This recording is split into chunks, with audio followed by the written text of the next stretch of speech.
Okay, Assalamualaikum warahmatullahi wabarakatuh. Hello everyone, I hope you are in the good condition. So this meeting I'm going to explain about writing descriptive or descriptive text, but I'm going to focus on the language feature. Jadi ada istilah gaya bahasa yang dipakai dalam menulis paragraf writing dari deskriptif atau di dalam deskriptif teks yang sudah kita bahas sebelumnya. Oke, jadi yang mau kita bahas language feature yaitu gaya bahasa. Jadi ada yang khas dalam penulisan deskriptif ini yaitu menggunakan to be atau have or has, kemudian noun phrase. Itu kapan menggunakan have dalam mendeskripsikan karakteristik itu, kapan kita menggunakan have dan kapan kita akan menggunakan to be. Yang pertama yaitu to be. Nah, biasanya kalau to be itu digunakan jika kita bertemu dengan komplement. Apa itu komplement? Komplement itu adalah kalimat, bisa kata sifat atau bisa kata benda, atau disebut juga kalimat pelengkap. Contohnya, I am an avid reader of history book. Saya adalah seorang yang suka membaca, pencinta pembaca buku sejarah. Nah, berarti ini di sini an avid reader ini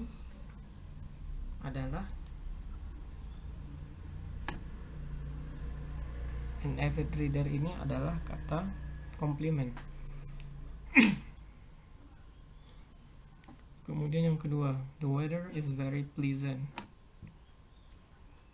Kemudian di belakangnya ada keterangannya in Hawaii. Sekarang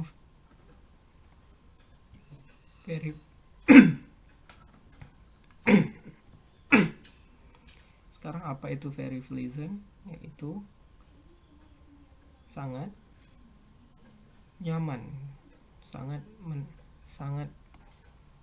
the weather is very pleasant, sangat menyenangkan di Hawaii. Ini kata sifat. Kemudian there is only one museum in this town. Only one museum ini kata benda. Kemudian the buildings are magnificent. Magnificent ini besar, luas. Jadi magnificent ini adalah adjektif.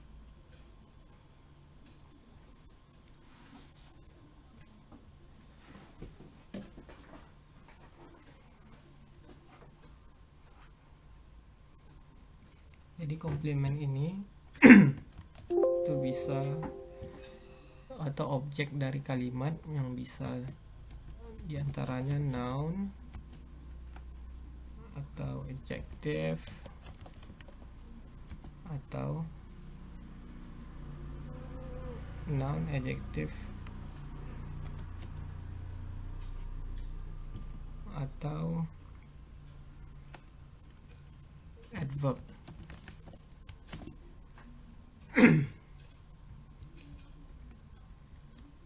Oke, selanjutnya yaitu have dan has. Jadi ada juga dalam deskriptif menggunakan have atau has. Contohnya, the museum has 3 main halls. 3 main halls. Kenapa enggak the museum is 3 main halls? Ya, sama dengan bahasa Indonesia. Kalau diartikan cocoknya emang museum ini mempunyai 3 gedung utama, halls.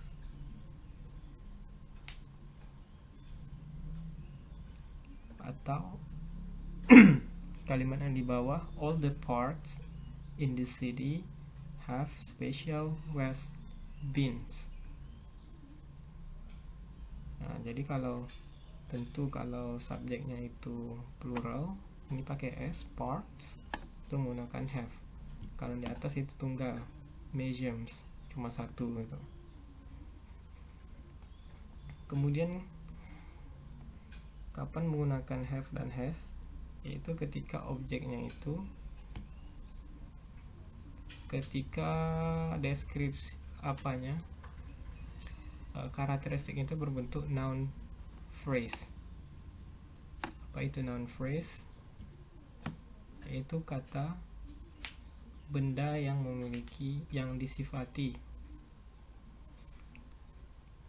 Contohnya ini, gedung utama. Utama itu adjektif, ada penggabungan antara kata benda dan kata sifat. Main itu dia kata sifat, kemudian holds itu noun. Jadi noun. Jadi gedung utama tambah lagi 3. Jadi ada penggabungan. Oke, kita akan mencoba menggunakan to be versus have atau has. Jadi ini salah satu untuk mendeskripsikan itu pakai have dan has. Sebenarnya ada lagi kalimat penyambung seperti this, looks, resembles, provides. Tapi kita fokus ke menggunakan have dan has. Sini ada soal. Di sini kita jawabannya memilih apakah menggunakan to be yang is, am, are, atau menggunakan has. Tergantung dari pembahasan saya tadi, apakah kalimat selanjutnya yang setelah tanda strip ini adjective atau noun phrase. Itulah yang menentukan menggunakan to be atau has atau have. Kemudian the car, pertama, the car is very expensive. Very expensive ini adalah noun phrase kah? Kalau noun phrase itu ada kata benda yang disifatkan, sementara di sini tidak ada kata benda. Very ini cuma kata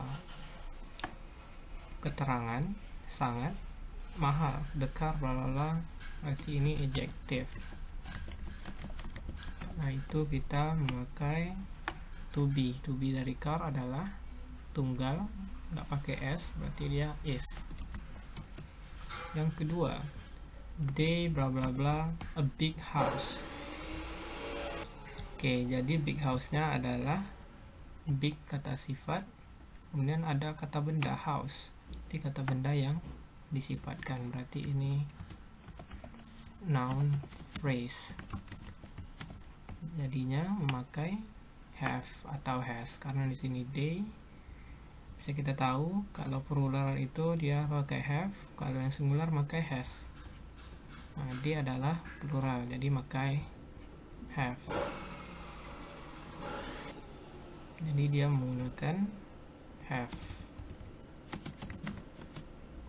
Oke, selanjutnya my brother bla bla bla sharp nose.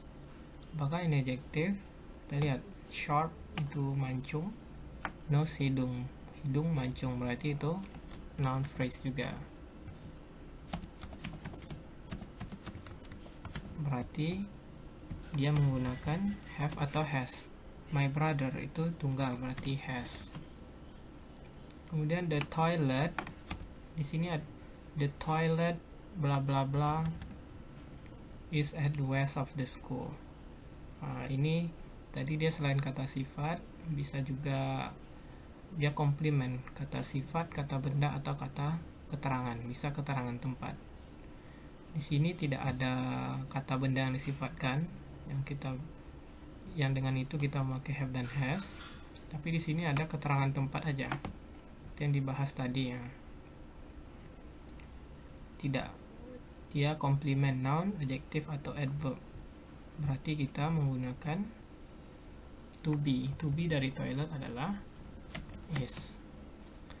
Kemudian the phones, their phones, bla bla bla, sophisticated, canggih, dan luxurious. Ini sophisticated kata sifat dan luxurious kata sifat juga. Tidak ada kata sifat, tidak ada kata benda yang disifatkan. Jadi karena the phones pakai s, berarti dia lebih dari satu atau jamak, maka to be-nya adalah are.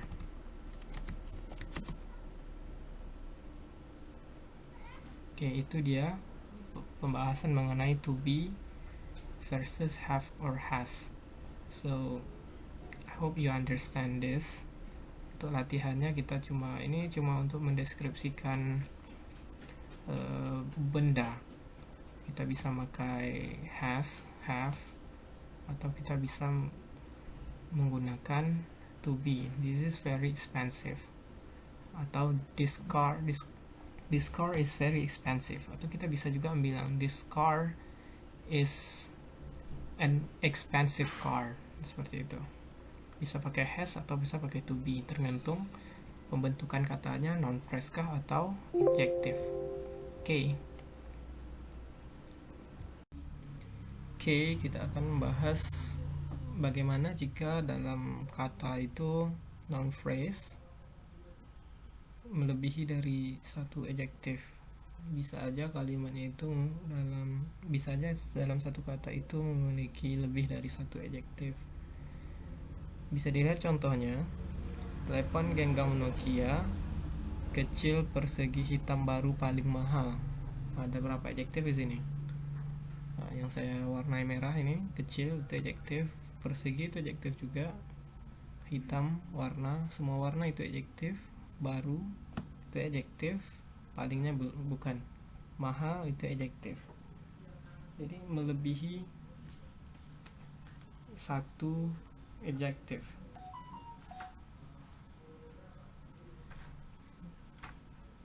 Bagaimana cara mentranslatekannya? Mungkin akan membingungkan, kecilnya dulu atau perseginya dulu, atau yang pasti kan dalam noun phrase itu kalimat kata sifatnya dulu baru kata bendanya. Kalau kata bendanya itu udah ada, telepon genggam Nokia. Yang jadi permasalahan itu adjektifnya gimana urutannya. Nah, mungkin kalau seperti mobil baru itu akan mudah. Mau kata bendanya noun, kata sifatnya new.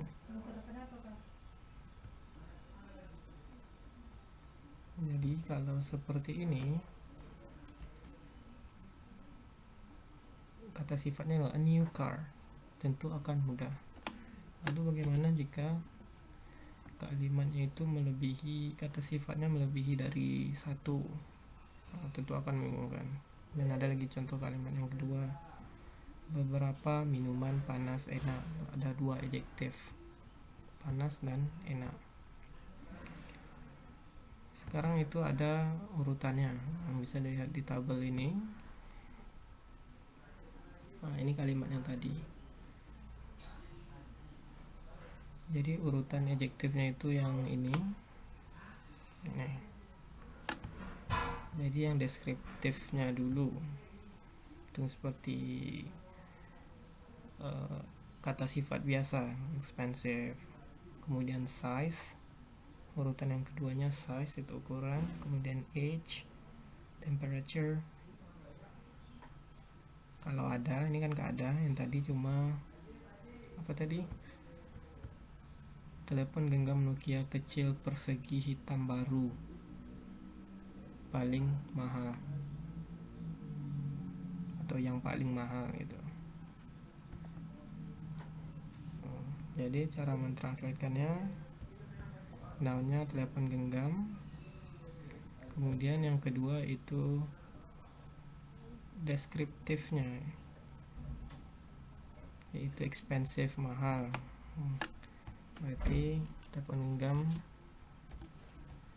itu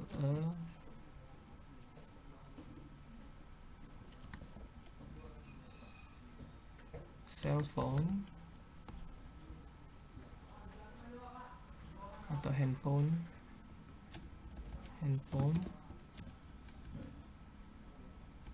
Oh sorry, adjektifnya dulu. Deskriptifnya expensive Kemudian urutan yang kedua yaitu size, kecil, expensive, small. Kemudian age atau umur itu masuk ya, new, old.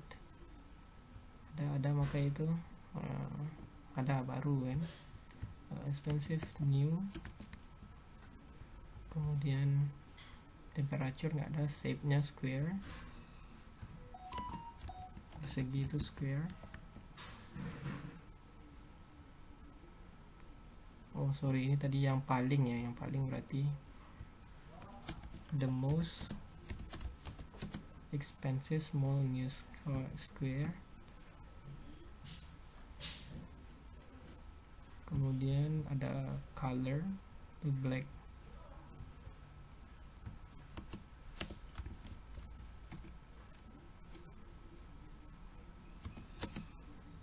A new square black. Baru kita masukkan kata bendanya, Nokia handphone. Jadi kalau ditranslatekan seperti ini. Nampaknya emang jarang ada seperti ini, tapi bukan tidak mungkin ada yang memiliki lebih dari satu adjektif. Mungkin ini terlalu banyak, mungkin yang kebanyakan ada 4 atau 3 adjektif. The most expensive small new square black Nokia handphone. Bagaimana dengan yang di bawah? Beberapa minuman panas enak. Apakah ini some? Beberapa some, minuman drink, panas hot, kemudian enak nice. Apakah seperti ini? Some drink, nice hot. Mana duluan, nice-nya atau hot-nya? Kita pelajari dari konsep tabel tadi. Nah, pertama itu determiner itu atau the, some. Kemudian alternatifnya atau perbandingannya most, sig itu nggak ada ya, nggak, beberapanya ada ya. Nanti some dulu. Yang jelas kata bendanya selalu di belakang. Di minuman ini di belakang. Minuman adalah noun-nya. Jadi panas dulu atau enak dulu gitu. Panas temperature, nice-nya yaitu deskriptif ini. Berarti some nice dulu baru hot drink. Oke, jadi bisa dipelajari urutannya. Determiner, alternative. Nah, kemudian kalau ada adjektifnya yang deskriptif dulu, kata sifat biasa. Kemudian kalau ada size dulu, age, temperature, shape, color, baru noun-nya. Oke, sekarang ini ada latihan, kita contohkan. Ini ada yang memiliki 2, ada yang memiliki 3 adjektif. Sekarang ini kalimatnya mungkin dalam bahasa Indonesia. Yang pertama ini pria yang baik. Ini tentu mudah ya. Kata sifatnya dulu. Determinernya baru kata sifat, baru kata bendanya boy, sifatnya good. Pokoknya yang pertama itu kita cari dulu yang mana noun-nya, yang mana adjektifnya. Kalau ini yang mana?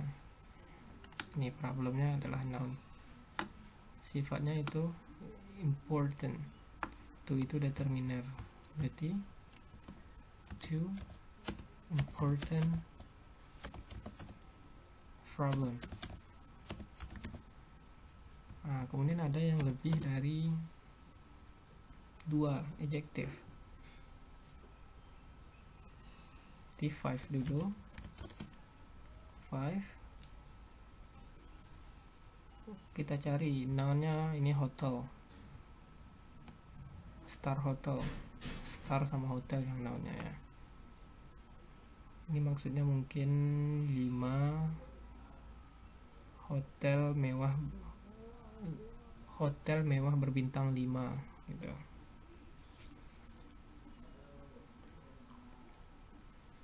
Jadi 5 dulu, baru sifatnya yaitu luxurious. A 5.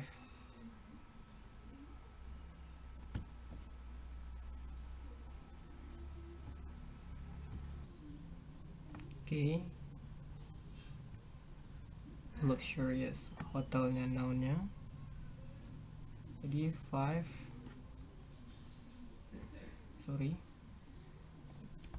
Determinernya dulu kemudian baru kata sifatnya luxurious.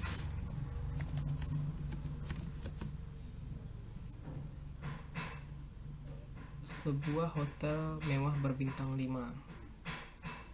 Kemudian baru 5 star hotels. Jadi determinernya dulu kita balik. Ini determiner, bisa the, some atau a.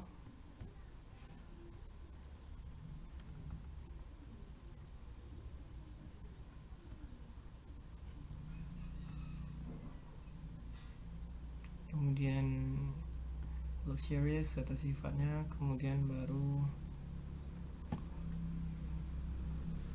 kata bendanya.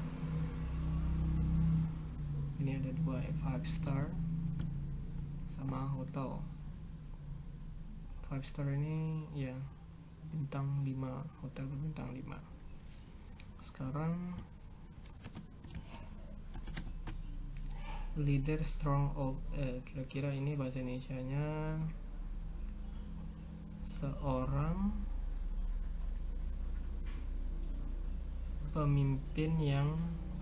pemimpin tua yang kuat. Jadi biasa kita determinernya ini